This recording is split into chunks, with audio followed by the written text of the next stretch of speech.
আমার জামাই এই শাকটা খেয়ে বলছে এখন থেকে কলমি শাক আনলে এইভাবেই রান্না করবা। এতটাই মজার হয়েছে যে আমার কাছেও ভীষণ ভালো লেগেছে।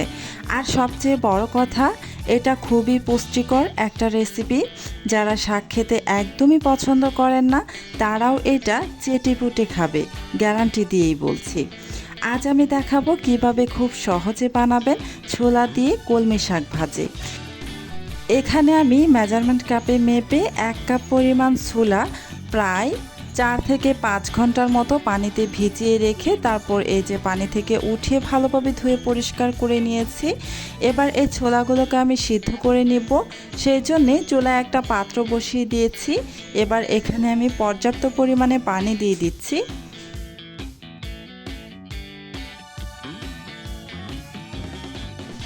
এবার এই পানির মধ্যে আমি স্বাদ অনুযায়ী লবণ দিয়ে দিচ্ছি। ছোলাটা সিদ্ধ করতে এই পানিটা প্রথমে বলক তুলে নিব। আর এদিকে আমি আপনাদের দেখিয়ে দিচ্ছি, এই যে আমি এখানে 1 আঁটি পরিমাণ কলমি শাক ছোট ছোট করে বেছে কেটে নিয়েছি। এই যে এখানে আমি যতগুলো কলমি শাক নিয়েছি ঠিক ততগুলো এখানে পুঁই শাক নেব। পুঁই শাক আর কলমি শাক দুটো একসাথে ব্যবহার করব। এই যে পুঁই শাকগুলোকেও আমি কলমি শাকের মতো করে ছোট ছোট করে কেটে নিয়েছি। এবার অফ ক্যামেরায় এই কলমি শাক আর পুঁই শাক একসাথে খুব ভালোভাবে ধুয়ে পরিষ্কার করে তারপর সিদ্ধ করে নিতে হবে। আর এইদিকে দেখুন পানিটা কিন্তু একদমই ভালোভাবে বলক চলে এসেছে। এবার এখানে আমি ধুয়ে রাখা সেই ছোলাগুলোকে দিয়ে দিচ্ছি। ছোলাগুলো দিয়ে আমি ঢাকনা দিয়ে ঢেকে যখন ভালোভাবে আবারও বলক চলে আসবে তখন আমি ঢাকনাটা খুলে ভালোভাবে সিদ্ধ করে নেব। এই যে আমি এখন ঢাকনা দিয়ে ঢেকে দিচ্ছি। শাকগুলোকে আমি ভালোভাবে অফ ক্যামেরায় ধুয়ে তারপর এই যে চুলায় বসিয়ে দিয়েছি। এবার এখানে স্বাদ অনুযায়ী লবণ দিয়ে দিলাম। এখন শাকগুলোকে আমি সিদ্ধ করে নিব। আর এদিকে ছোলাগুলো আমি সিদ্ধ করে তারপর নামিয়ে ভালোভাবে আবারও ধুয়ে নিয়েছি। ছোলা সিদ্ধ করার পর একটু কালচে ভাব চলে আসে, মানে এক কষ বের হয়, সেটা ভালোভাবে কিন্তু অবশ্যই ধুয়ে নেবেন। এতে করে শাকটা ভাজি করার সময় রঙটা একদমই নষ্ট হয়ে যাবে না। ছোলাটা একদম ভালোভাবে আমার সিদ্ধ হয়ে গেছে। এবার এই যে শাকটাকে আমি ভালোভাবে নাড়াচাড়া করে শাকটাকেও ভালোভাবে সিদ্ধ করে নিচ্ছি।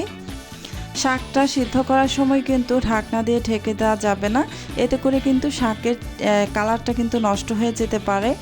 শাক সিদ্ধ করার সময় অবশ্যই ঢাকনা ছাড়া শাকটাকে সিদ্ধ করে নেবেন। শাকটাকে সিদ্ধ করে তারপরে যে একটি চালনিতে ঢেলে ভালোভাবে পানিটা ছড়িয়ে নিয়েছি। এবার মেইন রান্নায় চলে আসলাম। চুলায় একটা প্যান বসিয়ে দিয়েছি। এই প্যানের মধ্যে এবার দিয়ে দিচ্ছি সরিষার তেল পর্যাপ্ত পরিমাণে। আজকে আমি এই শাকটাকে সরিষার তেলে ভাজি করব। আপনারা চাইলে এখানে সাদা তেলটাও ব্যবহার করতে পারেন। যে যে তেলটা খেতে পছন্দ করেন সেটাই কিন্তু এখানে ব্যবহার করা যাবে। তেলটা গরম হওয়া পর্যন্ত অপেক্ষা করছি।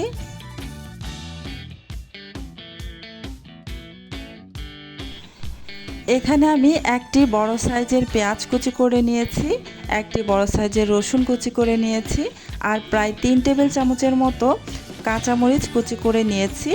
এখন এই যে তেলটা গরম হয়ে এসেছে, তাই এখানে আমি পেঁয়াজ, রসুন আর কাঁচামরিচগুলো দিয়ে দিচ্ছি।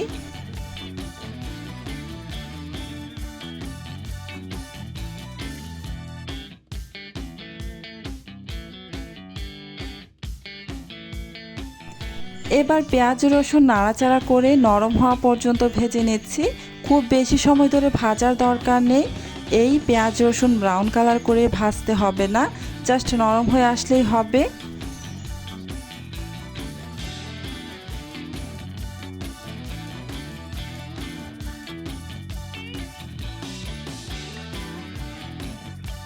এখানে হাফ চা চামচ পরিমাণ আস্ত জিরা দিয়ে দিচ্ছি। এই জিরাটা দিলে কিন্তু খুব সুন্দর একটা সুঘ্রাণ বের হয়। জিরাটা দেওয়ার পর আবারও একটু নাড়াচাড়া করে মিশিয়ে নিতে হবে।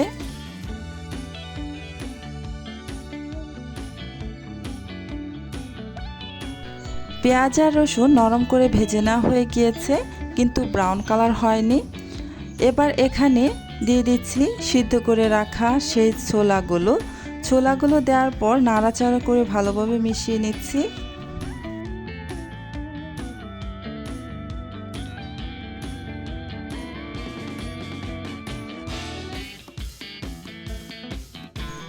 আমি সামান্য একটু লবণ দিয়ে দিচ্ছি।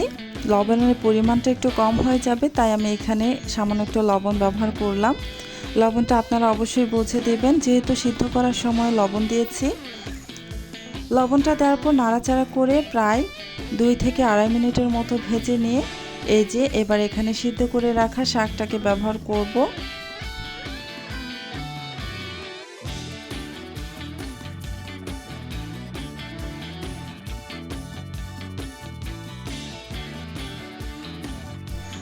শাকটাকে দিয়ে আবারও ভালোভাবে নাড়াচাড়া করে সমস্ত কিছু একসাথে মিশিয়ে নিচ্ছি। এবার এখানে আর কোনো কাজ নেই, এবার অনবরত নাড়াচাড়া করে শাকটাকে ভালোভাবে ভাজা ভাজা করে নেবেন। এই শাকটাকে যত ভালোভাবে ভাজা ভাজা করে নেবেন শাকের টেস্ট কিন্তু ততটাই বেড়ে যাবে। শাকে যেন এক্সট্রা একদমই পানি না থাকে, খুব ভালোভাবে ভাজা ভাজা করে ভেজে নিতে হবে।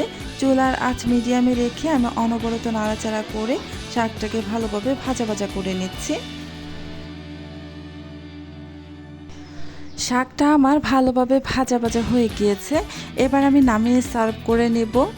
দেখলেন তো কত সহজে আর অল্প উপকরণে তৈরি হয়ে গেল পুষ্টিকর আর দারুণ মজার ছোলা দিয়ে কলমি শাক ভাজি। একবার বানিয়ে দেখবেন, আপনার বাসার সবাই আঙুল চেটে খাবে। ভিডিওটা ভালো লাগলে একটা লাইক দিন, আর এমন সহজ পুষ্টিকর আর মজার রেসিপি পেতে আমার চ্যানেলটা সাবস্ক্রাইব করে পাশেই থাকুন।